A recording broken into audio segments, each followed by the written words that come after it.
So, did you learn? And what have you learned from the video? Same hand.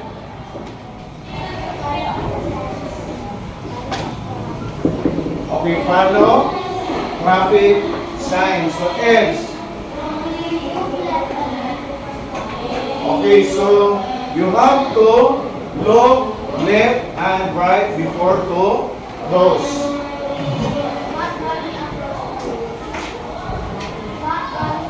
Okay, not running across the road.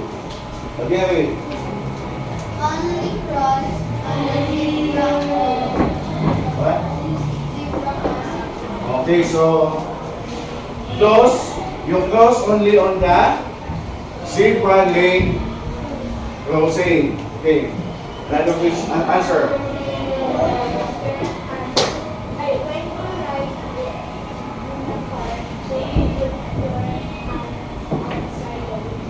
Okay, so when you ride a car, don't put your hand outside at the window.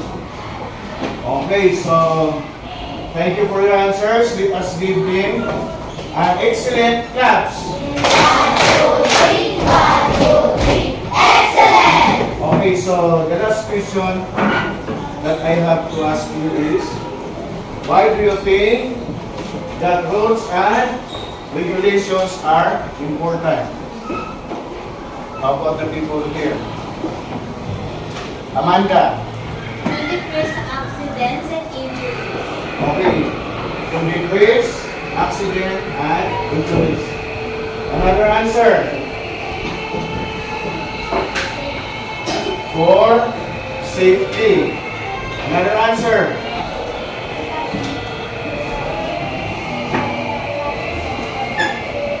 Okay. So again, the same. Always obey traffic signs for our safety. The last one. Answer. Again. No one is coming from the truck. Okay, so to know what is the meaning of that certain traffic rules. Okay, so thank you for answers. Let us give them a very good clap. Very good! Okay, so class, what do you think will be our lesson for this afternoon? Based on the video that you have watched, what is the probability that our lessons for this afternoon? Stand up. About the traffic rules. So it's correct. I want the exact and precise answer.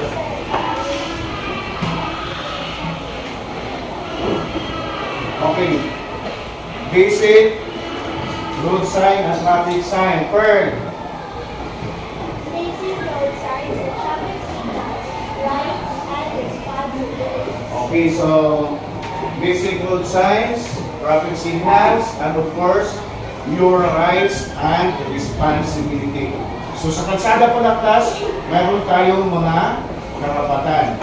Hindi lang yung mga driver ang may mga karapatan. Also, as we have the right, no?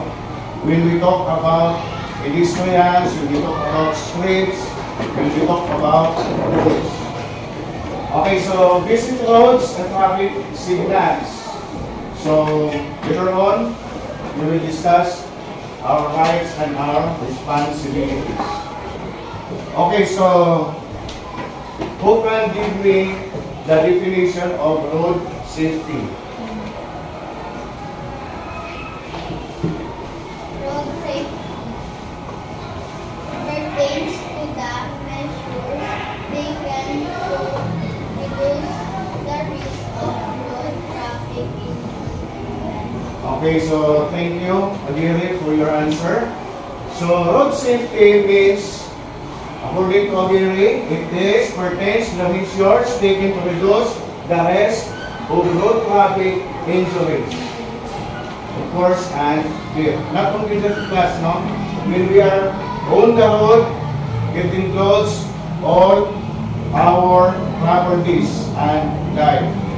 So, when we involve in accident, so we can lose our property and it may also have the possibility that we will be losing our life. So that is why we have the so-called road safety. So on your own idea, what is a traffic signal? Own opinion, Amanda, what is traffic signal? Traffic signals are to prevent passing vehicles and Okay, so of course the basic is to prevent traffic accident. Okay? So another answer, pedestrian signals. Third, pedestrian signals, also known as pedestrian traffic lights, or walk signals, provide instruction to pedestrians regarding when it's safe to cross the street. okay, so thank you, Pearl, for your answer.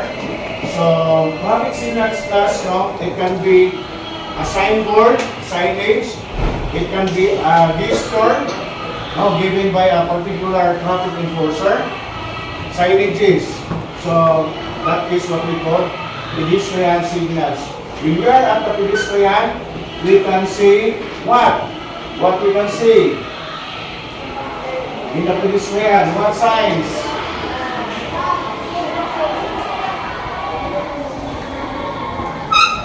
Loud. Huh? Okay, zebra crossing. Zebra line. Wait and go sign. Okay, so we see wait and go signs. What else? How about you, girl at the back? Stop. Say stop. Stop Sign. sign. So what else? Traffic lights. Okay? So those are the signs that we can see when we are at the pedestrian lane. Okay?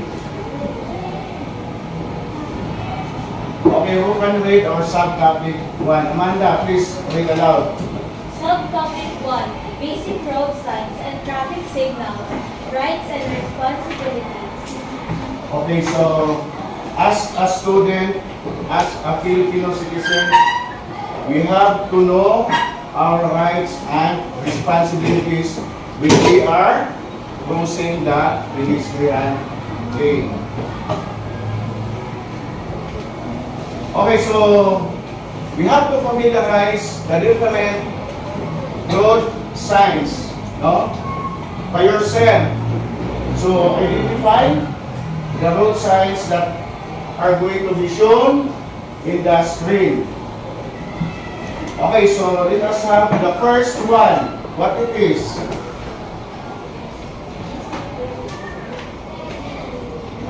Okay, slippery road.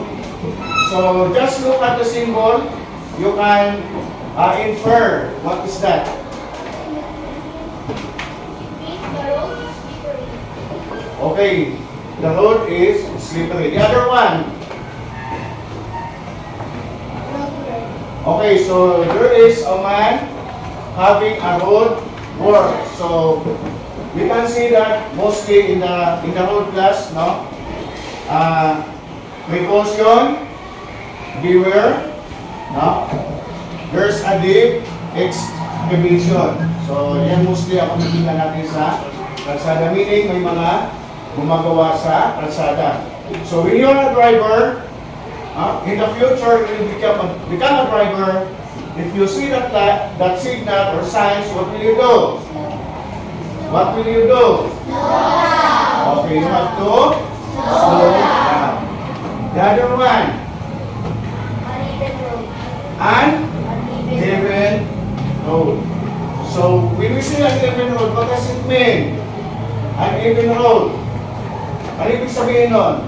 Kapag nakita tayo ng ganyan signal, ano daw yung kalsada? Not straight. not straight, uneven. Other answer, again, uneven, up and down. I want the exact answer, precise answer. Uneven. In your mathematics, what does it mean when we say even numbers? In your mathematics, what does it mean when we say even numbers? Add numbers. Amanda, what is even numbers in your mathematics lesson?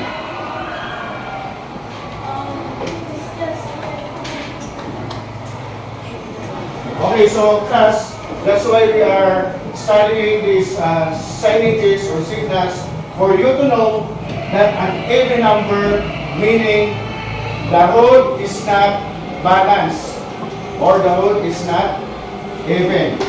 Okay? Hindi siya pantay. So, mababa yung portion ng kabila. So, meaning, you have to take a slow down because the road is uneven. May possibility, mahulog yung sasakyan ninyo kasi nakatagilid siya. Okay? So, that is what we call an even road. So, we have to be cautious when we see that kind of signal or sign. The other one. Okay, narrow road ahead. Okay, in your English, what does it mean when we say narrow? What have you observed at the signage? Like the former one. Hanapin ko ng Tagalog.